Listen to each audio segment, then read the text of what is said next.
Hey guys, welcome back to the fourth part of the team video walkthrough. Finally, we're getting through this freaking thing. This is actually a re-recorded version of something I've already done. The footage got corrupted, and long story short, I wasn't able to use that footage later on to edit. So I'm going to try and redo what I did the first time, which none of y'all have seen, which is slightly disappointing. But anyway, this part will be going over the blooper reel, which goes to the tune of Barbra Streisand by Duck Sauce. I know that was kind of confusing when I first saw the song. I thought it was Duck Sauce by Barbra Streisand, and I thought it seemed a little bit egotistical to put your own name in your own song. I first heard the song a while back, I think freshman year of college actually, ironically enough for another blooper reel before my Golden Schiller submission from that year. It's entitled Person of Interest. Quite frankly, it wasn't even really that good, but the blooper reel was a lot of fun to work with. This was a favorite song of a lot of my friends. One of our favorite versions of it had, instead of Barbra Streisand being the voice cut in, would have Benedict Cumberbatch saying, "Oh my God!"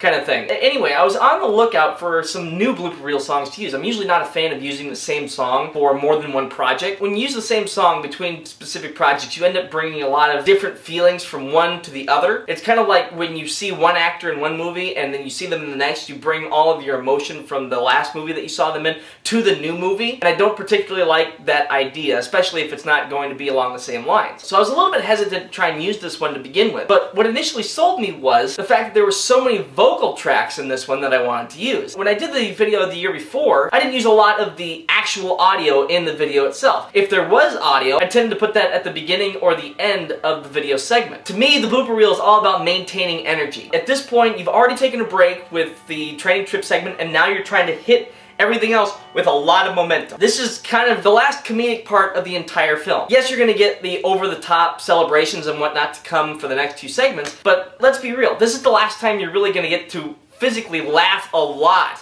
in this entire video. Let's have some fun. The problem with that, obviously, is if you're going to try and include audio, how are you going to do it? It's not exactly that easy, especially if you're going to stop a song in the middle and just cut it there and have audio play. It doesn't necessarily work. I was listening to a bunch of different ideas. You've got the Benny Hill theme, which is a classic. You've got the song I used last year, which is Wipe Out by the Safaris, which was fantastic. I had a few other ones that are more like period pieces. Hit Me Baby One More Time, or, you know, some of those classic ones that are only relevant to specific time frames. So this is one of those that I felt like was very general as far as its origin goes. So I ended up deciding to use this. I came across it when I was rewatching my blooper reel from a few years ago and wondering why the hell that got so many views. I listened to it and I was going, wait a second, I have so many audio clips from Josh this year, God forbid, I have to use at least some of them. So I figure, okay, we'll go with that. I like the fact that the song actually cut itself off at specific points. So I could literally just take the format of the song, run with it, and then splice in some audio comments here and there. The one thing I was worried about using this is comedic timing. Because there's one thing about blooper reels, is that it's very seamless with the same kind of flow throughout the entire thing,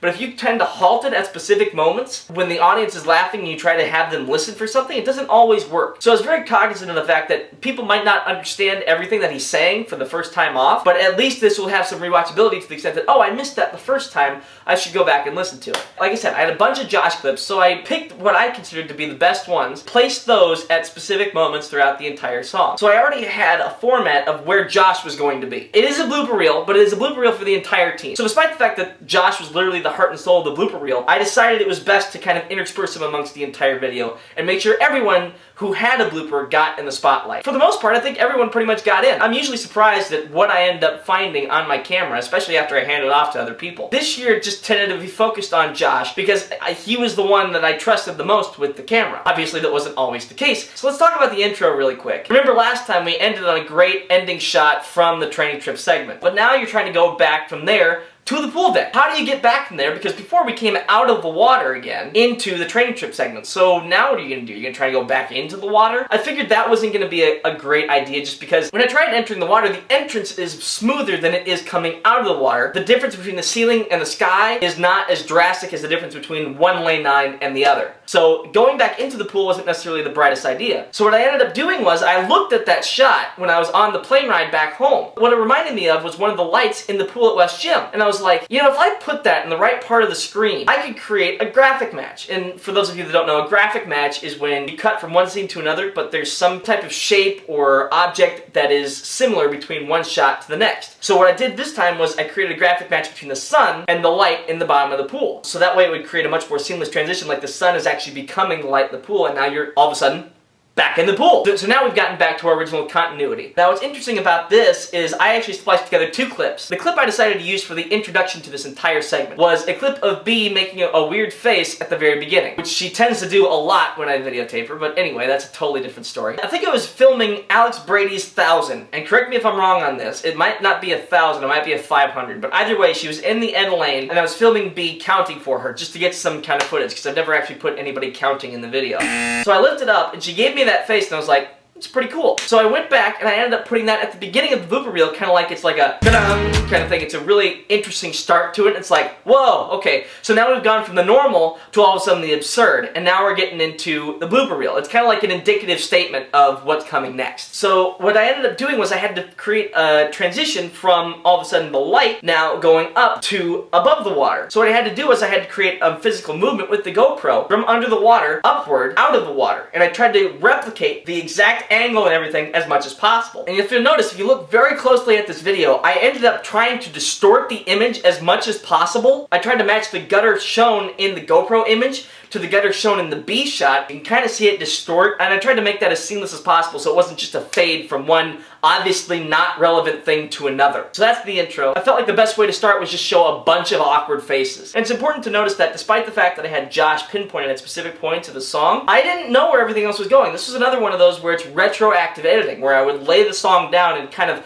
mix and match specific parts where I felt like they would be best represented by the song itself. For instance, one of them was Wilson messing around with the towel, and I just threw the whole clip in there just to see what it looked like, and it worked so well that I just decided to just roll with it. A lot of these were just random placement, and they just happened to fit in the right place. And one of my favorite instances of this was the gum scene. One of them each early in the year, I got a video of Brooke sticking a piece of gum out of her mouth. That's kind of weird looking. I'll put Brooke in there too. She needs to be in there. But that section was really supposed to be all about Brooke. But anyway, when the Mayak clip came in, I realized how shallow that section was. There really wasn't a lot else that Brooke was doing to keep a lot of interest in that segment. So what I ended up doing instead was, I accidentally, mind you, again, it's kind of random placement, I put the scene where Eli was putting gum on Claire's head right after that. And I was like, that's interesting, that's really coincidental. It's important to remember that by the time Mayak came around, I had already developed a blooper reel. So to a certain extent, I was kind of like done with the format and everything else. I had specific people in specific places, and there wasn't really a lot of room to put another Mayak section in there, otherwise the blooper reel would start taking over the entire video. There's only so much fun you can have before you gotta get to the serious stuff. They took over some of the original clips in there, and to me, they kind of brought together the whole piece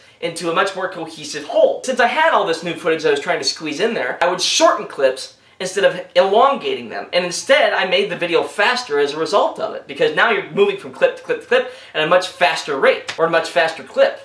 So now, all of a sudden, the video has more energy as a whole. What I noticed then out of there was, wait a second, I've got a clip of George shaking his head really fast, like, no, I don't want that. I'll put that in between the two and see if anyone gets the connection. So really what you've got now is Brooke smiling with a piece of gum out of her mouth, George shaking his head no, and Eli putting a piece of gum on Claire's head. It works kind of seamlessly, and I don't think a lot of people caught it, but I thought it was really funny when that kind of came out, and I was like, you can tell a story with bloopers. That is funny. So it goes to show how interconnected our team is, right?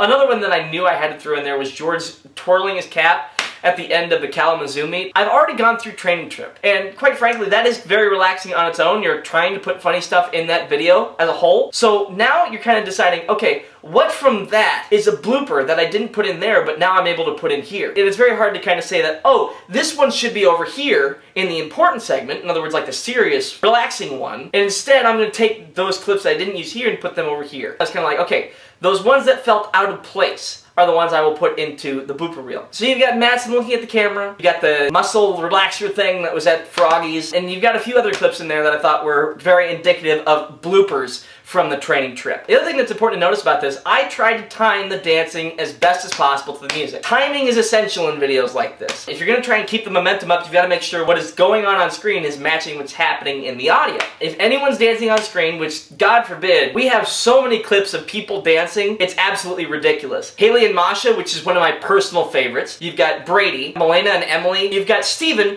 who, for the life of me, and I don't understand this, Josh decides to film Steven dancing sideways. What are you doing? Put it in the regular angle so I can use it. It's just like, why are you... I was very frustrated by that originally. I was like, why do you film it sideways? It is like the stupidest thing I've ever seen anybody do. It's not like a camera phone that physically turns when you turn in a certain direction. I just rotated the image and mirrored it around. And then you got George, who rammed his hand into the wall, and he's just sitting there grasping his hand like, ah. And then I remembered literally earlier in the season, Steven doing the same thing. Come on. Put them next to each other and watch them suffer in silence together. And then obviously as the music trails off toward the end, you've got slower, more staring, a lot more like lower momentum kind of stuff. And one of my favorites is Grant, who's just kind of nodding his head, kind of like... That was one of the most awkward shots I've ever gotten, actually. Just kind of holding the camera on Grant and waiting for him to do something more interesting, and he's just like, nope, I'm good, dude. Grant's awesome. So let's talk about the ending here. I need to do the same thing that I did last year. I need to end on an audio clip. And I was literally like, what better way than George trying to fishtail his way out of the pool after dying once again on a 200 freestyle? That, to me, was the funniest clip from the entire year, and just having Mattson just kind of awkwardly pull him out and then just kind of gently lay him down was literally one of the funniest things I've ever seen. And having Wilson commentate over my shoulder was easily one of the funniest things that has ever happened to me. I was sitting there going like, and this is true, I think I have the original clip over here. I did not miss it this year. I did not miss it this year. I did not miss it this year. I did not miss it this year. Because literally, George did the same thing last year at my act and I missed it. And I was so happy I didn't do it this year and it made the video. So yeah, I think that just about does it for the Blooper Reel. Join us next time as we cover the more serious stuff. The St. Thomas invite. To the tune of Fall Out Boys, light 'em up. Alright guys, see you soon.